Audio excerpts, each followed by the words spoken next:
이 무기는 상상 속 동물이다. 이 무기는 천년을 물속에서 살며 기다리다 때를 만나면 천둥, 번개와 함께 승천해 용이 된다. 우리 군은 자주 국방의 기치 아래 1960년대부터 국산 무기 개발을 위해 노력해왔다. 50년 동안 쌓아온 기술력은 해외 수출로 이어지며 결실을 맺고 있다. 용이 된 이 무기 국산 무기를 소개한다.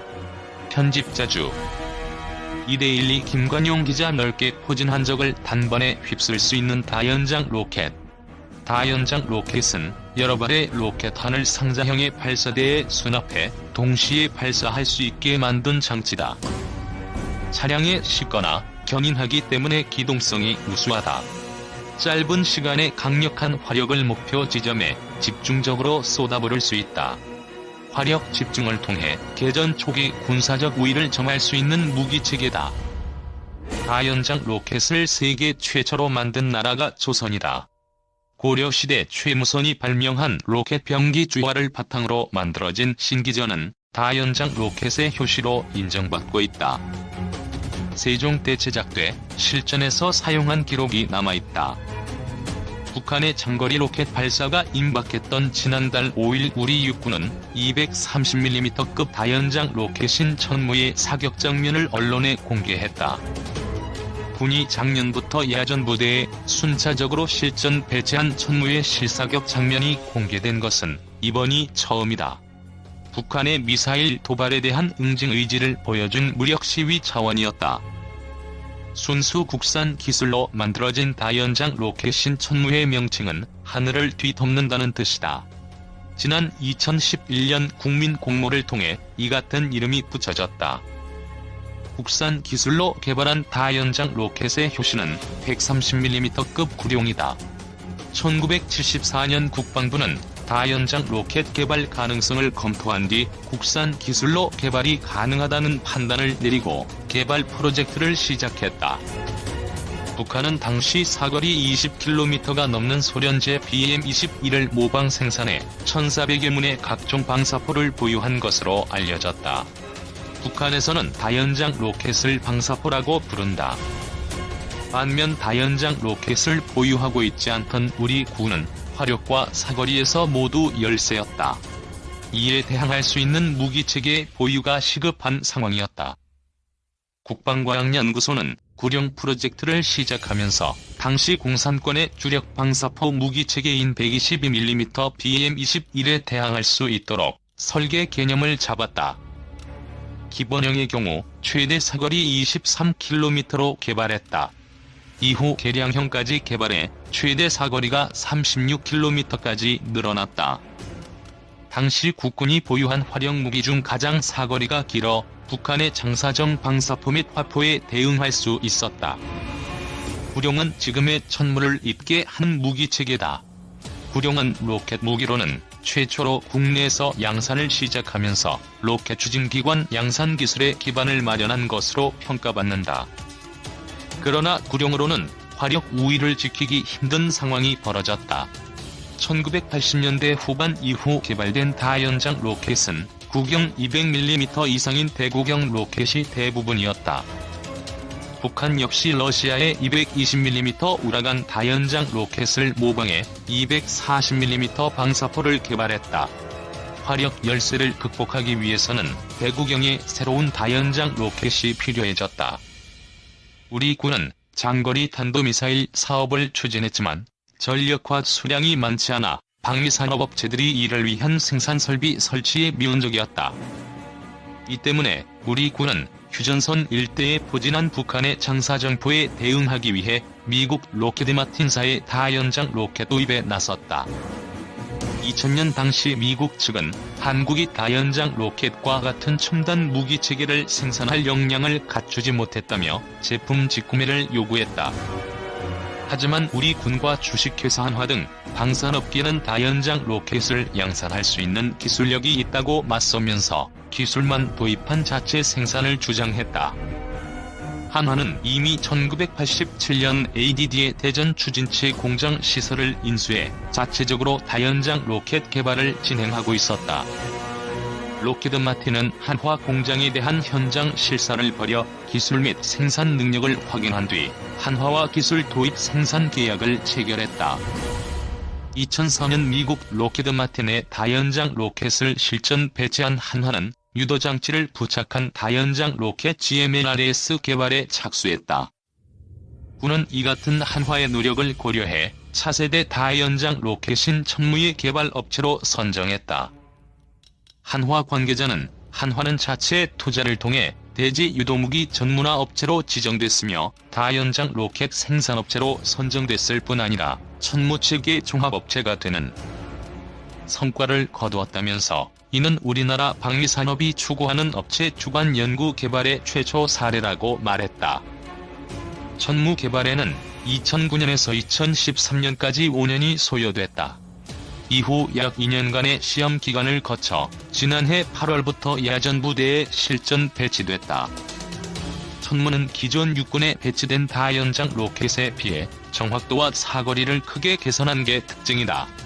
단발 또는 연속으로 12발의 로켓을 쏠 수 있으며 최대 사거리는 80km에 달한다. 천무의 또 다른 장점은 하나의 플랫폼에서 다양한 단종을 운용할 수 있다는 점이다. 유도 로켓뿐만 아니라 무유도 로켓도 운용할 수 있다. 유도탄은 고폭탄과 분산탄으로 구분된다. 고폭탄은 목표물 반경 15m를 벗어나지 않아 정밀 타격이 가능하다. 분산탄은 300개의 자탄을 쏟아내 축구장 3개 넓이 면적을 일시에 초토화하는 막강한 위력을 자랑한다. 천무의 사격 시스템은 모두 자동이다. 유사시 군단 및 사단에서 포병대대로 표적 정보를 통보하면 천무의 사격 통제장치에서 사격제원을 산출하고 자동으로 발사대를 구동해 사격한다. 천무는 차량용 발사대에 장착해 이동한다. 차량 자체적으로 화생방 및 소총 공격을 방어하는 방어력을 갖추고 있다.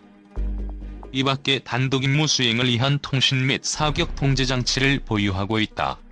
신속한 탄약 재정전, 타이거 펑크 시에도 자동으로 공기압을 조절해 이동할 수 있는 시스템 등도 강점으로 꼽힌다. 반면 무유도 로켓은 아직 수입에 의존하고 있다. 당초 미국 기술을 들여와 무유도 로켓을 개발할 계획이었지만 발사 시 불발률이 기준을 초과해 미국 측이 기술 이전을 거부했다. 무유도 로켓은 유도 로켓보다 사거리는 짧지만 살상 반경이 커 넓은 면적을 초토화할 수 있다. 현재 무유도 로켓은 미국산 227mm MLRS를 사용한다. 군 관계자는 지난해 10월 합동참모본부에서 무유도 로켓 개발에 대한 소요가 결정돼 방위사업청에서 선행 연구를 준비 중이라고 말했다.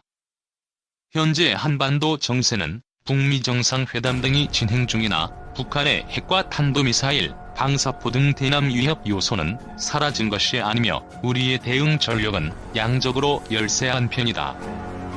더불어 북한 외에도 중국의 위협론과 미국 제1주의는 한반도를 중심으로 안보 딜레마를 가중시켜 장차 주변국의 잠재적인 위협 요소 또한 늘어나는 추세이므로 이들을 모두 대비하기 위하여는 강력한 최상의 군사력을 건설하고 상시 유지해야 할 필요가 있다. 전시작전 통제권 전환도 점점 다가오고 있으므로 대비가 필요한 것이 현실이다. 국방부는 북한의 핵과 미사일 등 비대칭 위협에 대비하기 위한 전략으로 킬체인을 2015년부터 조기에 구축하겠다고 밝혔다. 이는 이상 징후를 탐지하면 30분 이내에 선제 타격하는 개념으로 정찰기 및 정찰위성 등 감시 정찰 자산으로 1분 내에 위협 탐지에서 1분 내 식별에서 식별된 정보를 바탕으로 3분 내 타격 명령에서 25분 내 목표물 타격 완료의 순서로 진행된다. 주요 타격 자산으로는 공군의 JDAM 정밀유도 폭탄, 슬래머 미사일, 토러스 순항 미사일과 육군의 현무이 탄도미사일, 현무3 순항 미사일, ATACMS 등을 꼽을 수 있으며 육군의 타격 자산은 기상 등 변수를 대비한 공군의 백업 전력 역할을 주로 하게 될 것이다. 북한은 핵무기와 탄도미사일뿐만 아니라 300mm 장거리 방사포를 완성하여 전력화하고 있다. 핵과 탄도미사일이 대한민국에게 치명적인 위협이 되는 것은 더 말할 필요도 없지만, 이들에 가려져 상대적으로 주목을 받지 못하는 300mm 장거리 방사포 세력 등이 전현 지역에 전진 배치되면서 이 역시 한국에게 치명적인 위협으로 작용하고 있다. 세축 체제에 집중적으로 예산을 투자하여 각종 감시정찰 자산 정찰 위성 RQ4 글로벌 호크 블라크 30M, 백두-2 정찰기 등과 항공 타격 수단과 조기 경보 요격 수단이 진행 중이다. 육군 당국은 감군과 전시작전 통제권 전환 등에 대비하여 기존의 1-3군 사령부를 통합한 지상작전사령부를 창설했다. 지상작전사령부에는 대화력전 수행본부와 화력여단을 일하로 두고 북한의 스커드 BK-202 지대지 미사일과 300mm 방사포 등이 위치하는 탄도미사일 작전구역을 타격하기 위한 사거리 180km급의 KTSSM 등 타격 자산을 보유할 계획이다.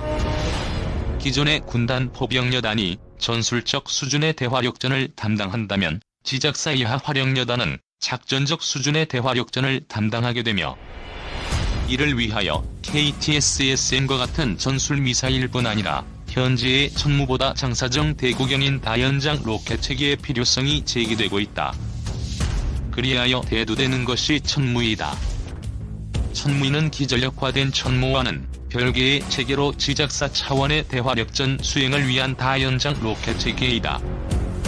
지작사 차원의 대화력전은 킬체인에 의한 BMOA에 위치하는 정미사일 기지, 300mm 방사포나 비행장, 잠수함 기지, 공기부 양정 기지 등 타격이나 적항공망 파괴 제압 작전 등을 수행하게 되므로 기존의 군단급 대화력전에 비해 대구경, 장사정, 고정밀 타격 자산을 필요로 한다. 따라서 천무이는 기존의 천무보다 대구경인 400mm 구경, 200에서 400km 사거리의 무유도, 위성유도, 환성유도 등 정밀도가 높고 다양한 탄종을 운영할 수 있는 체계로 제한 중이다. 나아가 200km 사거리 내에서 현존하는 해공군의 백업 화력과 미육군 210 화력여단의 임무 전환 시 전력 공백 대체용으로도 유용할 것이다.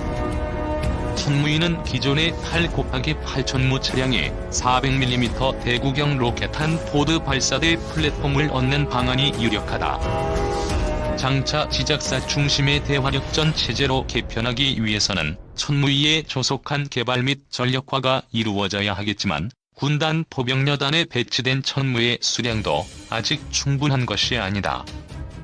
현재 천무는 노후화한 구룡 다연장 로켓을 1:1 대체하는 것을 목표로 하고 있고, 서부 전선은 천무 도입이 진행 중이지만 동부 전선과 기동군단까지는 아직 지지부진한 상황이다. 북한의 300분의 240mm 방사포 전력 대비 절대적 열세를 만회하고 미 210 화력여단의 임무 전환을 대비함과 동시에 추후 군구조 개편으로 인한 군단의 작전 범위 확대에 대응하여 군단장이 바로 운용할 수 있는 장거리 정밀 타격 수단 확보를 위하여는 기존 천무의 추가 전력화 역시 절실한 상황이다. 천무는 노후화된 구룡을 대체하고 MLRS의 수입 대체 효과를 기대할 수 있는 뛰어난 성능의 한국형 다연장 로켓 체계이며 현재도 전력화가 진행 중이다. 하지만 아직 북한의 방사포 전력에 밀리는 것이 현실이며, 나아가 주변국 간 잠재적 위험 요소에 대비하고 군구조 개편과 전작관 전환에 대응하려면 일반 역포에 비해 강력한 화력과 신속한 기동력을 갖춘 다연장 로켓 체계를 더 보강해야 할 것이다. 특히 지상작전사령부 체제는 장거리 정밀 타격 수단을 추가로 확보해야만 하고, 이에 장사정 대구경 다연장 로켓 체계의 필요성이 더욱 커질 전망이다.